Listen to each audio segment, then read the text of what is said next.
introduce you to my friend. Her name is Mia. She is a nurse.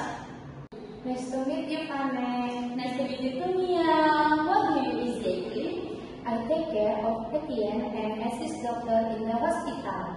I work in the nursing department.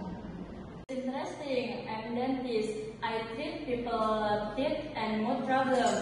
I work in the dental department. That sounds great. Do you enjoy your job, sir? Yes, very much. I love helping treat people smile with healthy teeth. As for me, I am surgeon. I perform operation to help patients recover. I work in the surgery department.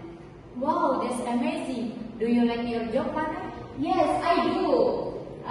It's difficult, but very satisfying. Nice to meet you both. Nice to meet you too. Nice to meet you as well.